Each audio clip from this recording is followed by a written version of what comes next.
भैया झोरी और आज हम डिस्कस कर रहे हैं बेसिक कॉन्सेप्ट ऑफ मैथ्स पे। अब बच्चा मैथ्स पढ़ते जाता है 6th में 7th में 8th में, पर उसे कॉन्सेप्ट नहीं क्लियर होते बेसिक कॉन्सेप्ट मैथ्स के। और जब वो आ जाता है बच्चा क्लास 9th में ये क्लास 10th में, फिर ये उसे इतना दिक्कत करते हैं, उसे मैथ्स से डर लगता है, बोलता है हे भगवान बस पासिंग मार्क्स दिला दो, पासिंग मार्क्स दिला दो। तो इस बार हमें ये क्या करना है, मैं क्या कह रहा हूं कि भाई बेसिक कॉन्सेप्ट ऑफ मैथ्स पढ़ लो और ये तैयार कर लो, ये इसका जो नींव होती है वो तैयार कर लो। तो पासिंग मार्क्स की जगह आप कहोगे कि मैथ्स में चाहिए फुल मार्क्स, ठीक है। तो अब उसके लिए पढ़ना पड़ेगा, पेन कॉपी निकाल लो और नोट डाउन करते रहो जो मैं लिखवा रहा हूं बोर्ड पे, ठीक है नहीं ठीक है। चलिए इतनी तो बात हुई आपकी बेसिक कॉन्सेप्ट। अब हम डिस्कस करते हैं बेसिक कॉन्सेप्ट ऑफ मैथ्स में। मैथ्स में जनरली क्या, मैथ्स में तो सारे मैथ्स नंबर से ही भरी हुई है भाई। मैथ्स में क्या है, नंबर्स हैं, अलजेब्रा है।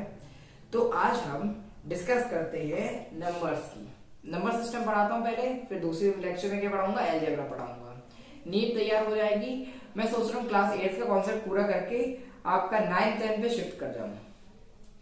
तो सबसे पहले बेसिक कॉन्सेप्ट ऑफ मैथ्स, जिससे कि थोड़ी दोस्त तो मिलेगी भाई इसे पढ़ के, तो 9th 10th में दिक्कत नहीं होगी आपको। तो हम बात करते हैं सबसे पहले नंबर सिस्टम की। नंबर सिस्टम में क्या आते हैं, नंबर्स। अब नंबर्स किस किस तरह से कैटेगराइज्ड होते हैं ये मैं बता रहा हूं, किस किस तरीके से कैटेगराइज्ड होते हैं। तो नंबर्स बेसिकली कैटेगराइज्ड होते हैं आपके रियल नंबर्स, और एक होता है कॉम्प्लेक्स नंबर। रियल नंबर और कॉम्प्लेक्स नंबर, राइटिंग खराब है पता है, पर आपको क्वालिटी और कंटेंट में कोई आपको शिकायत नहीं मिलेगी। बेसिक कॉन्सेप्ट बिल्कुल अच्छे से समझ आएंगे। तो पहला क्या है, नंबर्स किस किस तरीके से, रियल नंबर और कॉम्प्लेक्स नंबर। कॉम्प्लेक्स नंबर आपके जनरली होता है, कॉम्प्लेक्स नंबर a+ib की फॉर्म में होते हैं। ये इमेजिनरी नंबर होते हैं। ये रियल नंबर लाइन जो आपने पढ़ी होगी, रियल नंबर लाइन, ये चीज 0, -1, -2, -3, 1, 2, 3 सो ऑन चलता जाता है, नहीं चलता जाता, चलता जाता है। तो ये चीज जो आपने पढ़ी होगी, ये इमेजिनरी नंबर, इसमें प्लॉट नहीं हो सकते। पहली चीज, इमेजिनरी नंबर आप क्लास 11 में पढ़ेंगे। क्लास 11 में बच्चा इमेजिनरी नंबर पढ़ता है और उससे पहले वो रियल नंबर पढ़ता है। तो इमेजिनरी नंबर उसकी थोड़ा सा मैं ब्रीफ में बता देता हूँ, और सारा फोकस हम इसमें करते हैं रियल नंबर्स पे। अगर आप 11th क्लास के स्टूडेंट हैं तो उसके लिए भी मैं थोड़ा सा बता रहा हूँ, वो आप समझ लीजिए। अब कॉम्प्लेक्स नंबर है, अब वो है a²। जब भी आप किसी का स्क्वायर करते हो तो क्या आता है, पॉजिटिव नंबर आता है भाई। अगर आप -1 का स्क्वायर करोगे तो वो 1 ही तो आएगा, -2 का स्क्वायर करोगे तो वो 4 ही तो आएगा। अब इमेजिनरी नंबर की क्या जरूरत पड़ी, जब ये कंडीशन बनी, किसी का स्क्वायर करा और वो आ गया -1, तब किसकी जरूरत पड़ी, मैं कॉम्प्लेक्स नंबर या इमेजिनरी नंबर भी कह सकते हो आप, इमेजिनरी नंबर्स, इसकी जरूरत तब पड़ी। तो a √-1 आएगा, नहीं आएगा, आएगा। कभी भी रूट में -1 नहीं होता है, पर ये कॉम्प्लेक्स नंबर हमें तभी हमें जरूरत पड़ी जब आपका a² -1 आ गया। इस √-1 को हमने नाम दिया आयोटा, आई से रिप्रेजेंट करते हैं, ठीक है। इसके लिए लिखा a+ib, a होता है रियल पार्ट, b होता है इमेजिनरी पार्ट। अब हम डिस्कस करते हैं रियल नंबर्स पे कि भाई रियल नंबर्स क्या है। तो रियल नंबर्स पे डिस्कस करने से पहले अब देखिए रियल नंबर्स की कैटेगराइज किस पे होता है। ये होता है रेशनल नंबर पे, और एक होता है इर्रेशनल नंबर पे। एक होता है रेशनल नंबर पे और एक होता है इर्रेशनल नंबर पे। अब भाई रेशनल नंबर क्या होता है, रेशनल नंबर क्या होते हैं और रेशनल नंबर क्या होते हैं। तो रेशनल नंबर आपके होते हैं P/Q की फॉर्म में, where Q not equal to 0, ये चीज। इरेशनल नंबर होते हैं नॉन रिपीटिंग नॉन टर्मिनेटिंग मतलब जिन्हें हम P अपॉन Q की फॉर्म में नहीं रिप्रेजेंट कर सकते हैं उसे इटरेशन नंबर कहते हैं। P अपॉन Q की फॉर्म में रिप्रेजेंट नहीं कर सकते उसे क्या कहते हैं, इटरेशन नंबर कहते हैं। और इसे हम आपको डिस्कस करते हैं जैसे कि होता है √2 एग्जाम्पल में। तो √2 की वैल्यू आती है 1.1423 सो ऑन, मतलब ये अपने आप को रिपीट नहीं करेगा। ठीक है, जैसे आपको इटरेशन नंबर एक बताऊं तो 1.100100100001 एंड सो ऑन। इसका आप देख रहे हैं कि ये आपका फॉर्म रिपीट नहीं कर रहा है, ऐसे नहीं हो रहा है कि 1.01010101 ये फॉर्म रिपीट नहीं कर रहा है।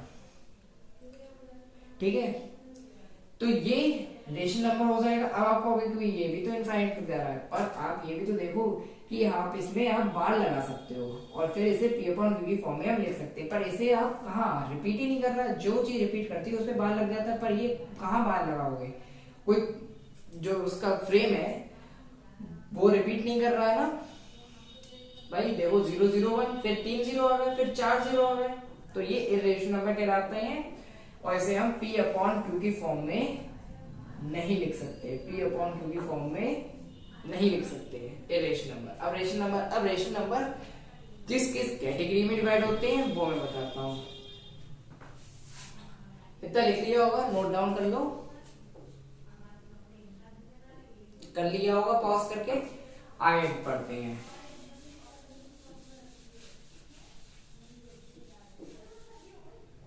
अब हम बात करते हैं रेशनल नंबर। रेशनल नंबर किस किस कैटेगरी में डिवाइड होते हैं। रेशनल नंबर आपके कैटेगरी में डिवाइड होते हैं। पहला होता है नेचुरल नंबर।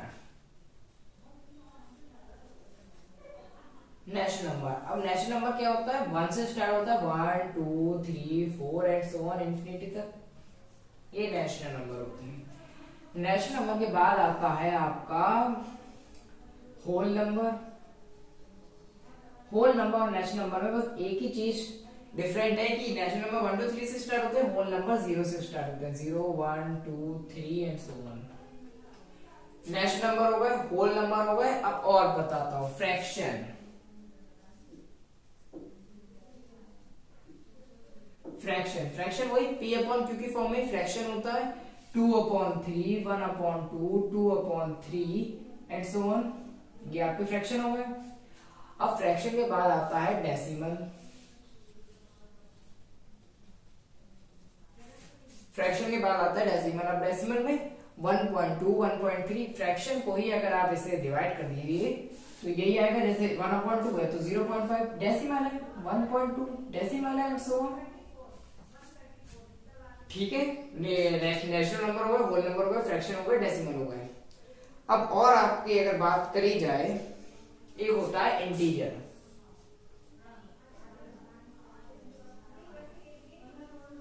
अब भाई इंटीजर क्या होते हैं, तो इंटीजर में आप बात करते हो माइनस, जैसे ये नेचुरल नंबर है पॉजिटिव साइड, अब ये इंटीजर में नेगेटिव साइड, इसकी नेगेटिव साइड भी आ जाएगी, जैसे -1 -2 and so on, 0 1 2 3 and so on. ठीक है, ये चीज आ जाती है, इसे नोट कर लीजिए।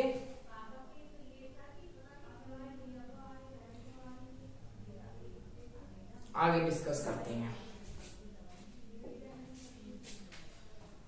ये सब पढ़ने के बाद अब आप कहोगे भाई प्राइम नंबर, ये सब पर इन सभी में ही कैटेगरी आती है प्राइम नंबर की, मतलब वो अलग से दे रखा है प्राइम नंबर। और आपके आते हैं को प्राइम, प्राइम कंपोजिट, ये सब तो बस उसे डिस्कस करते हैं जल्दी से जल्दी। इवन ऑड नंबर्स, बस इवन ऑड प्राइम और कंपोजिट नंबर्स को डिस्कस करते हैं, फिर आगे की बात करता हूँ। अब हम डिस्कस करते हैं प्राइम नंबर्स को। अब प्राइम नंबर्स कौन से होते हैं, प्राइम नंबर्स वो होते हैं जो केवल खुद से कटे, डिवाइड हो या फिर 1 से डिवाइड हो। ठीक है, नहीं ठीक है, those number which are divisible by itself और 1 are known as prime numbers. Those number which are divisible by 1 or itself are known as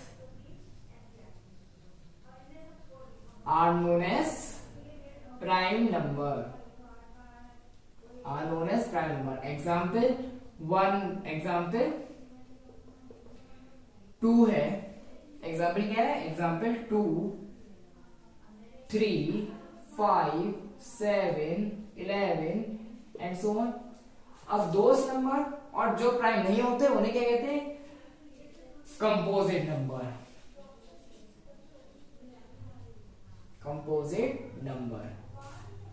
those number which are not prime are known as composite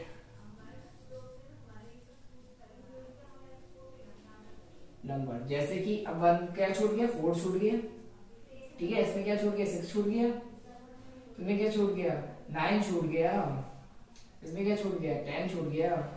बस ये आपके composite हो गए. अब even odd number, even number और odd number क्या होते हैं, even. those number which are divisible by 2 are known as even number. those number which are divisible by 2 are known as even numbers, and those number which are not divisible by 2 are known as odd numbers. बस इनको बस definition को याद करना है, याद क्या समझना है. ये पता बेसिक कॉन्सेप्ट है. आगे चल के 8th क्लास 9th क्लास में तो ये कॉमन सी चीज हो जाती है. सर ऐसे करते हैं, 5 आपका प्राइम नंबर है, इवन नंबर 2 आपका इवन नंबर है, ऐसी चीज. अब जैसे आगे भी मैं डिस्कस करता हूँ, एलसीएम है, एचसीएफ है, ये सब मतलब टीचर को ये चीज टिप पे चाहिए बच्चे की. एलसीएम, एचसीएफ, डेसिमल में डिवीजन, ये चीज. अब ये चीज टिप पे आएगी तभी जब आप प्रैक्टिस करोगे. आपने या तो आपके टीचर बेकार थे, मैं बुराई नहीं कर रहा हूँ, या फिर आपने समझा नहीं. 2 बातें हो सकती हैं. पर अब जब समझा रहे हैं तो समझ लो, पूरी चीजें नोट कर लो, एक कॉपी बना लो और इसको सेव करके रखो. आगे तक का कॉन्सेप्ट है इसमें, 10 तक का तो है ही, समझे. अब इवन नंबर की बात करते हैं तो दोज नंबर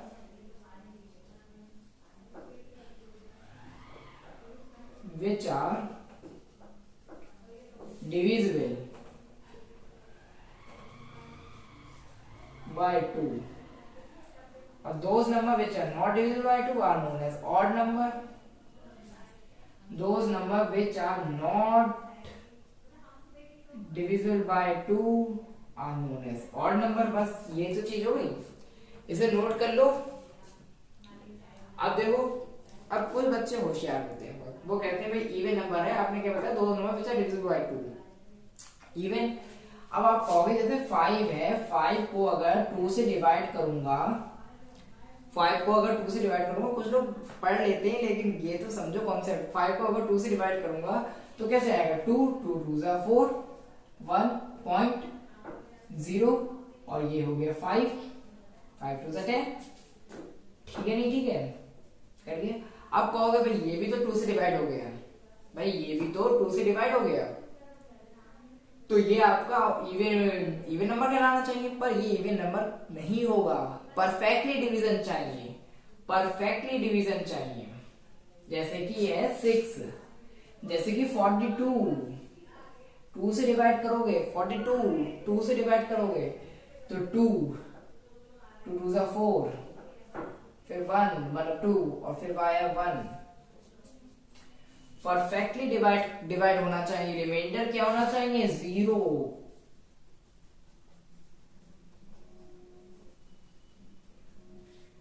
ये होता है रिमाइंडर, जो नीचे बचता है वो क्या होना चाहिए, 0. ये क्रॉस है, क्रॉस का मतलब होता है 0, कुछ नहीं बचा. ठीक है. Odd number, those number which are not divisible by 2 are known as odd number. जैसे 5 नॉट डिविजिबल, परफेक्टली डिवाइड नहीं हुआ है, रिमाइंडर 0 नहीं आया है, इसलिए उसे ऑड कहते हैं. ठीक है, इतना उतार दो जल्दी से, आगे बढ़ते हैं.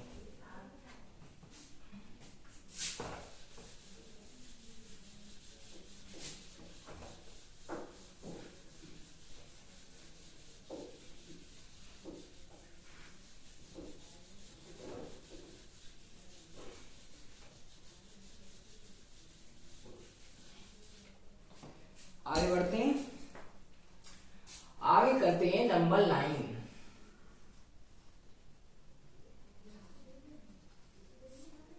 ये चीज इसे मैंने अभी डिस्कस करा था हाल ही में, पर चलो एक बार फिर से कर लेते हैं। -1, -2, -3, -4, -5 सो ऑन, 1 2 3 4 5 सो ऑन। ये होती है रियल नंबर 9।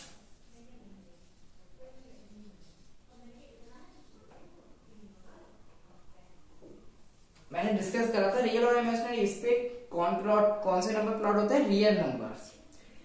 कौन से प्लॉट होते हैं इसमें? रियल नंबर्स प्लॉट होते हैं इसमें रियल नंबर्स प्लॉट होते हैं। ठीक है, तो हम बात कर रहे थे नंबर लाइन की। रियल नंबर लाइन ये चीज, ये वाले होते हैं नेगेटिव नंबर्स कहलाते हैं। क्या कहलाते हैं? Negative numbers. और इनको कहते हो पॉजिटिव नंबर। आप बोलेंगे भाई जीरो क्या होता है? जीरो में कभी positive negative, neither positive non negative, zero neither positive non negative. ठीक है, अब हम बात करते हैं आगे की तरफ बात करते हैं। और हाँ, जो आपका जीरो होता है वो वाला होता है, क्या कहते हैं? Even number. कोई नहीं बताएगा, जीरो इवन नंबर होता है। नेट पे सर्च कर लेना, जीरो इवन नंबर निकलेगा। चलो नेगेटिव पॉजिटिव अब मैं बताता हूँ एक बार। चलो साइन की बात और कर लेते हैं। साइन ग्रेटर देन और इक्वल टू का साइन आता ही नहीं आता कुछ ऐसे साइन आपने पढ़े होंगे। अब ये साइन कैसे लगते हैं वो अभी डिस्कस करते हैं। जैसे कि यहाँ है 5 है और यहाँ है 4। अब इसमें कौन सा साइन लगेगा? तो आपको ऐसे तो पता है भाई 5 बड़ा है 4 से, पर साइन कौन सा लगेगा?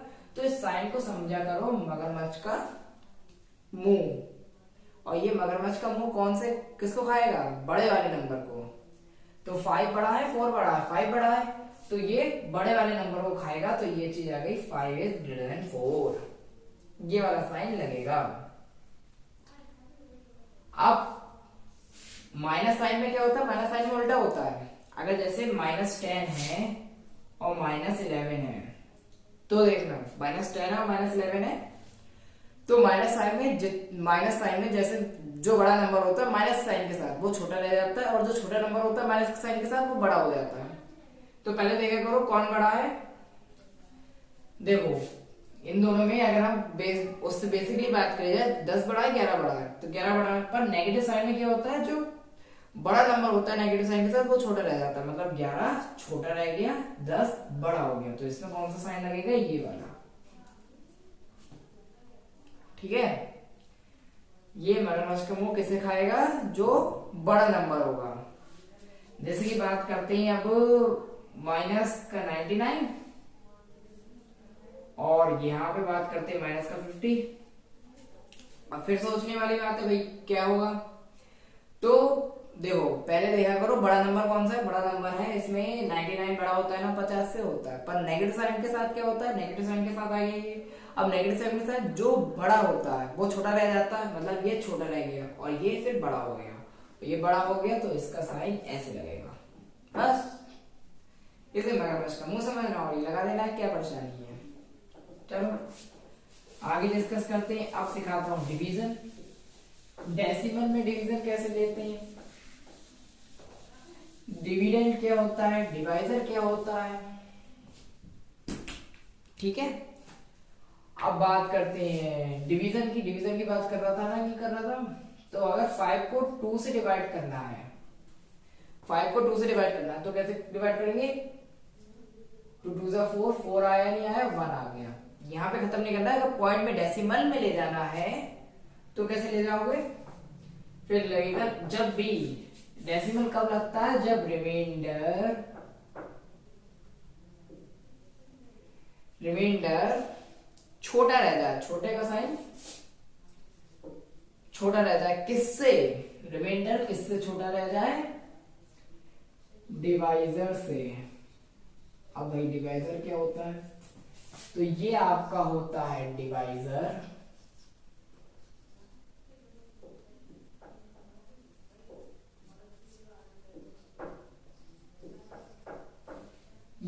होता है आपका कोशेंट, ये होता है डिविडेंड, और ये होता है रिमाइंडर। तो ये छोटा रह गया, नहीं रह गया डिवाइजर से। तब आपका आता है पॉइंट।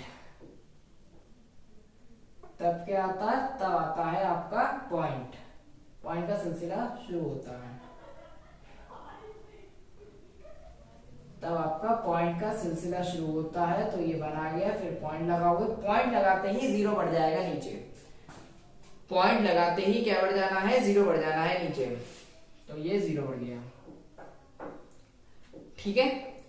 पॉइंट लगाते ही जीरो बढ़ जाना है नीचे। अब बस फिर से डिवाइड कर दो, 2 5 10, 5 10 हो गया, खत्म। क्या परेशानी थी? एक इसमें थ्योरम पढ़ी होगी कि ये चीज क्या बता रही है? डिविडेंड। तो आपको डिविडेंड इज इक्वल टू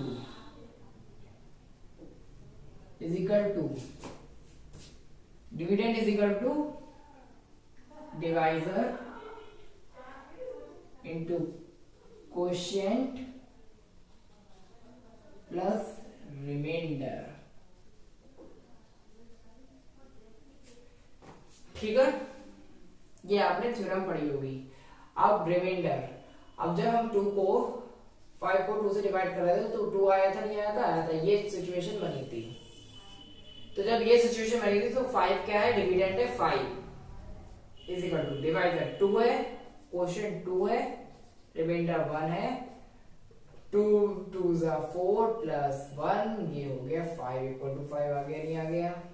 तो ये एक थ्योरम होती है, इसे भी याद कर लो, इसे भी याद कर लो। ये इसमें भी अप्लाई होगा। 2.5 को 2 से मल्टीप्लाई करोगे, 5 आगे नहीं आएगा, रिमाइंडर इस बार 0 है, ठीक है।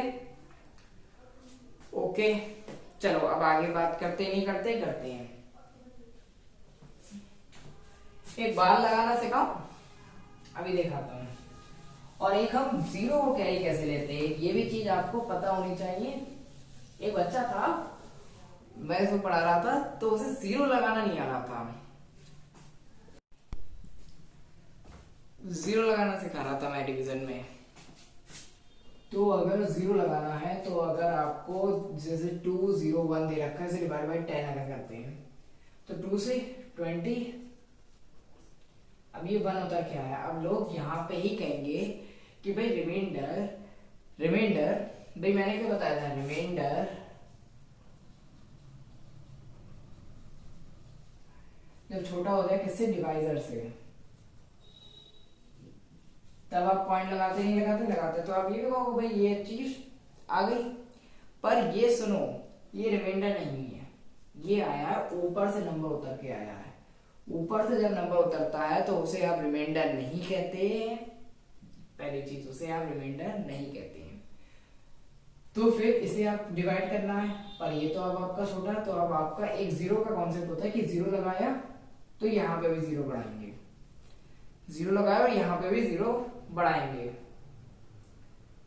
ठीक है। सॉरी, गलत कह दिया कि जीरो लगाया, जीरो का कॉन्सेप्ट, जीरो लगाया नहीं लगाया, ताकि आगे वाले डिजिट उतर सके। पर ये नंबर जो है वो यहीं पे खाता, मैं आगे कोई डिजिट हो ही नहीं। अगर इसके आगे 5 होता तो जीरो लगा के 5 नीचे उतरता,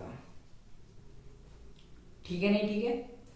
जीरो लगा के 5 नीचे उतरता, पर इसके आगे तो कोई नंबर है ही नहीं। तो हमने जीरो लगाया तो हमें पता चला इसके आगे तो और कोई है नहीं। फिर अब लगेगा पॉइंट, जीरो लगा के फिर पॉइंट लगेगा, पॉइंट, फिर यहाँ जीरो बढ़ेगा और 1, तो ये चीज हो जाएगी ये। समझे नहीं समझे? ऐसे आएगा ये। अब आप बात करते हो कि भाई ये तो कॉन्सेप्ट हो गया। अब एक आता है बार का कॉन्सेप्ट। बार वो वाला बार नहीं है, बार इसमें साइन होता है। 14 को 6 से डिवाइड करना, तो 2 से करेंगे, 12 आगे नहीं आगे आ गया, ये चीज आएगी नहीं आएगी? आएगी। अब ये तो रिमाइंडर है क्योंकि ये इससे कट के आया, रिमाइंडर है नहीं है। अब ये छोटा रह गया तो पॉइंट लगाया 0, फिर इसे 3 से करोगे 18, फिर 2, फिर पॉइंट तो लगाइए 0, फिर 3, फिर 18, फिर 2, फिर 0, फिर 3, ऐसे चलता जाएगा, नहीं चलता जाएगा। तो मतलब 14 को 6 से डिवाइड करोगे तो 2.33 चलता जाएगा, जो कि आप लिख सकते हो 2.3 बार। बार का मतलब है ये रिपीट कर रहा है वैल्यू, ठीक है नहीं, ठीक है, ये रिपीट कर रहा है वैल्यू। अब आगे हम बात करते हैं कंपैरिजन इन फ्रैक्शन।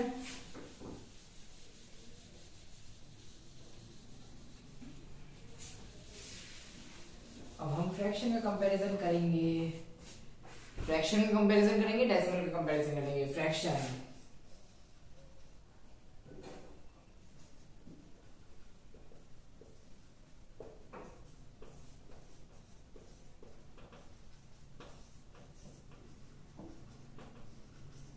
खत्म हो गई तो दूसरी पेन शुरू हो गया। Comparison in fraction and decimal. अब ये चीज हम स्टार्ट कर रहे हैं, comparison in fraction and decimal क्या है। अब फ्रैक्शन है 2/3 दे रखा है और दे रखा है कुछ भी मान लेते हैं 9/4। अब इसमें पता करना है कि कौन सा फ्रैक्शन बड़ा है कौन सा छोटा है। तो हमें क्या करना पड़ेगा, इन दो फ्रैक्शन में पहले हमें इनके डिनोमिनेटर, ये क्या कहलाता है, ये कहलाता है डिनोमिनेटर,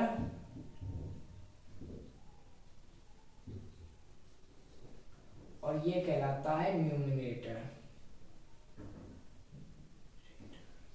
ये तो बेसिक चल रहा है, आगे जाके तो बहुत पढ़ते हैं, पर चलो बेसिक क्लियर होने चाहिए तभी आप आगे पढ़ पाओगे। अब आप आगे पहुंच गए, बेसिक क्लियर नहीं है, इतना बड़ा गड्ढा हो गया, नहीं गड्ढा हो गया, तो उस गड्ढे को फिल कर रहे हैं, इतना बड़ा गड्ढा हो गया, उस गड्ढे को फिल कर रहे हैं, समझे। तो ये हो गया न्यूमरेटर डिनोमिनेटर, ठीक है, 2/3 आ गया। तो पहले हमें ये करना पड़ेगा, डिनोमिनेटर सेम करने पड़ेंगे, डिनोमिनेटर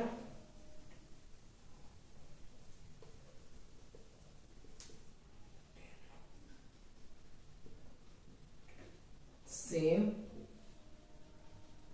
करने पड़ेंगे, ठीक है, डिनोमिनेटर सेम करने पड़ेंगे, तो डिनोमिनेटर सेम करने पड़ेंगे, डिनोमिनेटर सेम करने पड़ेंगे। तो अब कोई कहे भाई क्या क्या चीज है, 2/3 बड़ा है या 9/4 बड़ा है, तो क्या करना पड़ेगा, पहले डिनोमिनेटर सेम करेंगे। तो पहले 3 से क्या मल्टीप्लाई कर दे कि वो 4 की टेबल में आ जाए, तो 4 मल्टीप्लाई करते नहीं करते, पर ये ऊपर नीचे मल्टीप्लाई होंगे, और ऐसे इधर भी 4 से क्या मल्टीप्लाई करते तो 3 की टेबल में आ जाए, तो ये भी ऊपर नीचे मल्टीप्लाई होंगे। मैथ्स की भाषा में भाई किसी भी नंबर को 1 से मल्टीप्लाई करोगे तो वही नंबर आएगा, नहीं रहेगा, रहेगा। जैसे 4 से ऊपर नीचे मल्टीप्लाई करेंगे, 4 से 4 कट जाएगा, मैथ्स की भाषा में कुछ नहीं है इसका मतलब, पर इससे हमारा काम चल जाएगा, क्योंकि ये चीज क्या बन जाएगी, डिनोमिनेटर सेम हो जाएंगे, 2 4 8 और ये चीज होगी 12, और ये चीज क्या होगी 9 से 27 और ये चीज होगी 12। अब देखेंगे न्यूमरेटर किसका बड़ा, ये इसका न्यूमरेटर बड़ा, तो ये चीज आ जाएगी, ठीक है, ये चीज आ जाएगी। अब हम बात करते हैं ऐसी फ्रैक्शन में डेसिमल में होते हैं 0.1 बड़ा है या 0.001 बड़ा है, तो आपको P/Q की फॉर्म में चेंज करना पड़ेगा, पॉइंट हटाया, जितने डेसिमल में डिजिट होते हैं इस तरफ वही कैलकुलेट करते हैं, नहीं करते, करते हैं, तो ये चीज हो जाएगी 1/10 और ये चीज हो जाएगी 1/100, ये तो 3000 होगा, ठीक है। अब ये मत कर देना अगर 0.10 लिखा है तो इसकी डिजिट हटा के आप क्या करो, इसे फिर ऊपर नीचे भी काटना पड़ेगा, तब ये बनेगा, क्योंकि डेसिमल के बाद लास्ट में अगर 0 रखा है तो उसकी कोई वैल्यू नहीं होती है, इजिकल टू ये क्या हो जाता है, ये 0.1 के ही बराबर होता है। तो ये चीजें, अब इसमें भी डिनोमिनेटर सेम करने नहीं करने, तो डिनोमिनेटर सेम कैसे, 10 में क्या मल्टीप्लाई कर दे कि ये बन जाए 1000 बन जाए, तो 100 मल्टीप्लाई कर दो ऊपर भी नीचे भी,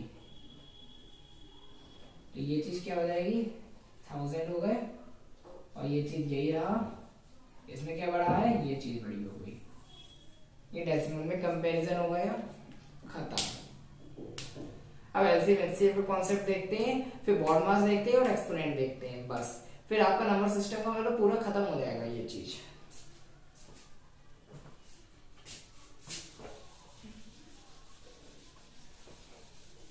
ये मत सोचो वीडियो लंबी हो रही है, उतारते जाओ और एक बार में पूरी वीडियो देखो, क्योंकि आपने एक बार देखी और फिर आपने छोड़ दी आधी, फिर वो आधी कभी पूरी नहीं हो पाती, फिर आधी वो लगती है बोझ। इसलिए एक बार बैठो और पूरा करके जाओ वीडियो को कंप्लीट। तो एलसीएम एचसीएफ का कॉन्सेप्ट हम देख रहे हैं, एलसीएम और एचसीएफ। इसमें हम देखते हैं कि भाई एलसीएम क्या होता है, एचसीएफ क्या होता है, सब यही बताते हैं। LCM is lowest common factor, HCF is highest common factor, पर इसका कोई मीनिंग नहीं बताता, हम ये पढ़ते क्यों हैं। एलसीएम से वो छोटे से छोटा नंबर आता है, छोटे से छोटा नंबर आ जाता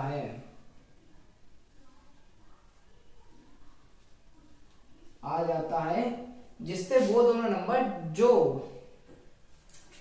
वो छोटे से छोटा नंबर आ जाता है जो उन दोनों नंबर से कट जाए। मतलब जैसे कि आ गया, दो नंबर का एलसीएम निकलता है, जैसे 4 है और 12 है। अब इन दोनों का अगर आप एलसीएम लोगे तो आएगा आपका 12 आएगा एलसीएम।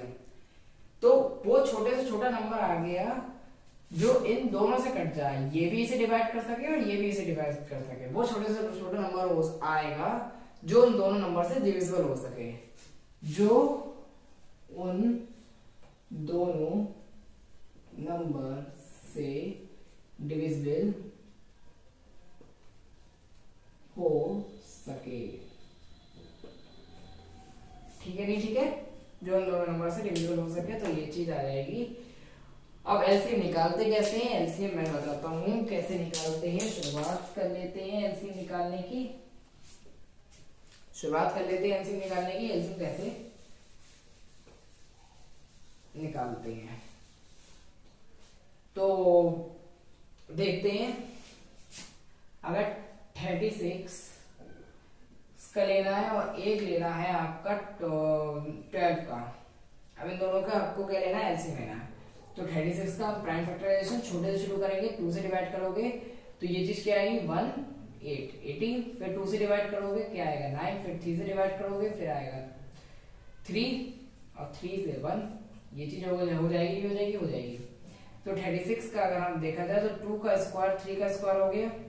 ऐसे 12 का अगर आप करोगे तो 2 से 6, फिर 2 से 3 से 1, ये चीज हो जाएगी। तो 12 का अगर आप एलसीएम देखा जाए तो 2 का स्क्वायर इंटू 3 हो गया, नहीं हो गया। अब इसका जो इस फॉर्म में है ना, इसे आप इधर लिखिए 36 और 12 हमें निकालना है एलसीएम। तो ये चीज क्या आ जाएगी, ये चीज ये आ गई और ये 2 का स्क्वायर और ये 3 का स्क्वायर हो गया। अब एलसीएम में क्या करते हैं, कि आपको जो कॉमन है वो देखना है। पहले जो कॉमन है वो देखना है, तो 2 और 3 दोनों में आ रहे हैं, ठीक है। फिर उसकी सबसे बड़ी पावर 2 और 3, फिर उसकी सबसे बड़ी पावर आपको अगर मैं बताऊं तो उसकी सबसे बड़ी पावर 2 की पावर क्या होगी, सबसे बड़ी 2 का स्क्वायर हो गया। और इसमें सबसे बड़ा 3 की सबसे बड़ी पावर 3 का स्क्वायर। तो एलसीएम हो जाएगा आपका 2 का स्क्वायर इंटू 3 का स्क्वायर, जो कि हो जाएगा 4 इंटू 9, 4 9 36, ये चीज आगे नहीं आ गई, ये एलसीएम। और अगर एचसीएफ देखना होता है, एचसीएफ, तो इनमें से जो कॉमन है वो उसकी सबसे लोएस्ट पावर। एचसीएफ हाईएस्ट है पर लोएस्ट पावर देखता है, एलसीएम लोएस्ट है पर हाईएस्ट पावर देखता है। तो इसमें कॉमन कौन से 2 और 3, अब 2 की लोएस्ट पावर 2 ही है इसमें तो, और 3 की लोएस्ट पावर क्या है 3 की पावर 1। तो 4 इंटू 3, 4 3 12, ये चीज आ जाएगी।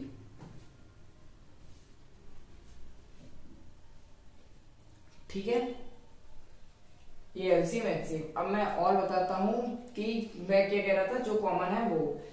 अब एक और क्वेश्चन लेते हैं जिसमें कि जो बच जाए वो भी, मतलब एक एक्स्ट्रा नंबर आ रहा होगा इसमें, तो जो कॉमन है वो दोनों में कॉमन थे पर एक में आएगा एक्स्ट्रा, तो उसमें क्या करना है वो वाला केस और डिस्कस कर लेते हैं। फिर बॉड मास की तरफ चलना है, फिर एक्सपोनेंट की तरफ चलना, फिर अलजेब्रा पढ़ाना है। ये केस डिस्कस करते हैं, 42 और 34 का एलसीएम। एलसीएम किसका लेना है? 42 और 34 दो नंबर है, उनका एलसीएम एचसीएम लेना है। तो 2 से डिवाइड करोगे आगे 21, फिर 3 से डिवाइड करोगे 7, 7 1 खत्म। 2 से डिवाइड करोगे 1 7 और 17 खत्म।